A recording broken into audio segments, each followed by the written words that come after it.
Il y a des métiers qui se vivent avec précision et d'autres qui se vivent avec le cœur. Manon a choisi de créer avec les deux. À travers les fleurs, elle façonne des émotions. Bonjour, je m'appelle Manon Blair, j'ai 28 ans et je suis passionnée par les fleurs. J'en ai fait mon métier suite à une reconversion professionnelle. Ce qui m'a emmenée vers le métier de fleuriste est principalement, je pense, le besoin de me reconnecter à la nature et tout en ayant un travail artistique, manuel, puisque j'ai toujours aimé ça.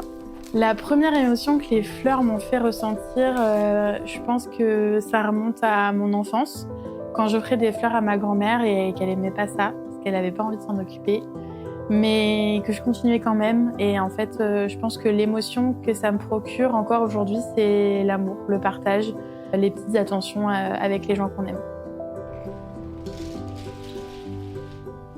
Ce qui m'a donné envie d'en faire vraiment mon métier, je dirais que un jour, je me suis regardée et j'ai vu que je m'étais fait tatouer plein de fleurs au fur et à mesure de ma vie. Et en fait, je savais pas, j'étais dans un tournant de ma vie et je savais pas trop quoi faire. Et je me suis dit, en fait, peut-être que c'est juste ça. Manelli Fleurs a été créée il y a 1 an maintenant. J'ai choisi ce nom parce que Manelli, c'est le mélange de Manon et Élie, qui est mon mari, du coup. Il y avait cette volonté de créer une entreprise familiale. C'est né parce que j'avais la volonté, en fait, de créer mon propre univers. J'aimais pas forcément travailler en boutique et c'était pas ce que je voulais. Moi, je voulais faire de l'événementiel, je voulais être au contact des gens, mais différemment qu'en boutique. Et j'avais aussi envie de partager ma passion, ma vision des choses aussi. Et c'était le moment dans ma vie de le faire. Je l'ai senti.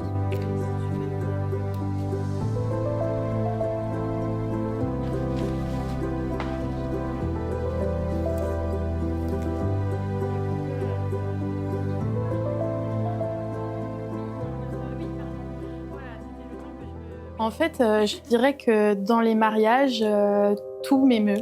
À partir du moment où j'ai un rendez-vous avec des mariés, où on fait un mood board, où on voit ensemble ce qui leur plairait, jusqu'au jour où j'installe, je trouve ça tellement fort de pouvoir partager ça avec des gens, de faire partie de leur histoire. Et moi, je vois pas le jour J. En fait, je suis pas là le jour J, je suis là avant, je suis parfois là après. Et je dirais que ce qui m'émeut, c'est le après, quand j'ai les retours des mariés, quand je reçois les photos. Ça, c'est un moment où je me dis, il y a un peu de, grâce à moi, il y a quelque chose qui s'est passé, quelque chose de visuel qui va rester dans leur tête. Et ça, c'est quelque chose de super important pour moi. Ce que je préfère créer pour un mariage, pour mes mariés, je dirais que le bouquet de mariée, c'est une pièce que j'adore faire. Après, je suis quelqu'un qui aime aussi beaucoup les grands décors, les challenges en fait. Et sinon, le bouquet de mariée, c'est quelque chose que j'aime par-dessus tout faire, parce que c'est vraiment le bijou, l'accessoire qui va être là en fait toute la journée avec eux. Et il faut que ce soit parfait, quoi. Je peux passer 1 heure à faire un bouquet de mariée sans problème, parce que c'est une pièce super importante. Je pose une intention aussi particulière quand je fais un bouquet, parce que c'est un moment qui est super fort. Il y a un moment dans les préparatifs où la mariée va se regarder dans sa robe, dans sa tenue, son maquillage, ses cheveux. Et le bouquet, c'est un petit peu le dernier accessoire qui vient finir la tenue, on va dire. Et ça, c'est un moment qui arrive juste avant d'arriver vers son ou sa future femme ou mari. Et je sais qu'à ce moment-là, parce que je l'ai vécu, on se regarde, on est là, on tient notre bouquet. Et c'est un moment qui est super fort. Et du coup, je pose aussi une intention très particulière quand je fais mon bouquet, en souhaitant que de l'amour, que du bonheur et que ce soit un moment à part, en fait. J'ai fleuri le mariage de ma meilleure amie d'enfance. Quand j'ai fait son bouquet de mariée, je suis allée la voir et je lui ai dit « ça y est, c'est fini ». C'était la dernière pièce, parce que c'est souvent la dernière pièce que je fleuris.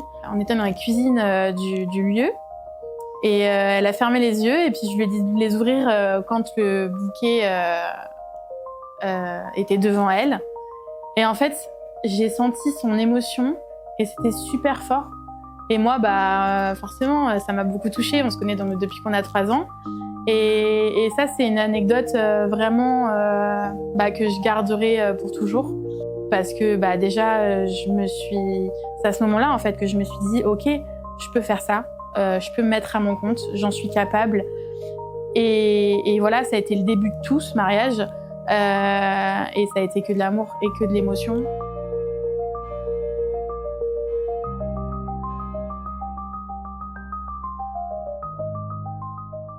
Je dirais que ce qui est le plus difficile dans mon métier, c'est d'inventer des solutions quand il y a des problèmes. Et c'est quelque chose qui arrive quand même très souvent. Après, il y a tout le côté manutention, les bacs de fleurs. Moi, j'ai aussi la problématique de ne pas avoir une voiture adéquate du tout. Donc, je dirais que ça fait partie des choses qui compliquent un petit peu mon métier, quoi, finalement. Mais ça crée pas mal de souvenirs rigolos. Je dirais que cette première année, ça m'a appris sur moi-même que le manque de sommeil, finalement, c'est pas si grave. En fait, je fais pas du tout un métier où je fais 35 heures, j'en fais bien plus. Parfois, je fais vos devis jusqu'à 23h, 23h30.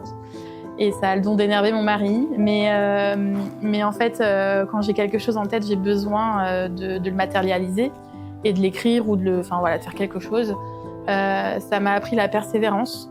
Parce qu'il y a beaucoup de fois où j'aurais pu baisser les bras et il y a eu beaucoup de fois où j'ai eu des doutes. Et j'en ai toujours aujourd'hui des doutes et des peurs.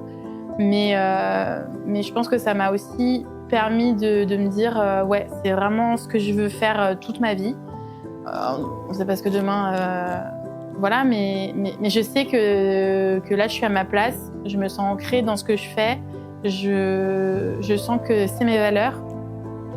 Et je dirais que ce qui me pousse à continuer les jours où ça va pas du tout, j'ai mes proches qui sont très présents pour moi et ça c'est un vrai carburant en fait. Quand j'ai des doutes, quand je sais pas, quand c'est un peu le moment où je me dis oulala, je remets tout en question, est-ce que c'était vraiment une bonne idée? Et j'ai toujours que ce soit Ellie, que ce soit ma famille, que ce soit mes amis qui sont derrière moi et qui m'encouragent. Et ça, c'est un vrai moteur. Il y a aussi les retours de mes clients. En fait, depuis que j'ai commencé, j'ai eu que des bons retours. J'ai eu énormément de commentaires positifs et ça booste et ça redonne un élan. Et en fait, c'est rigolo parce que souvent, quand ça va pas trop, moi, c'est le moment où là, je reçois un avis Google, ou c'est le moment où là, j'ai une demande pour un mariage. Et c'est là où, en fait, tout recommence comme ça et ça me donne la pêche et j'y retourne et je me dis mais non, mais c'est pas grave, de toute façon, c'est ça que je veux faire. Et en fait, je suis toujours remotivée par toutes ces petites choses qui me font du bien. J'imagine ma Nelly Fleur dans quelques années, je m'imagine toujours faire des mariages.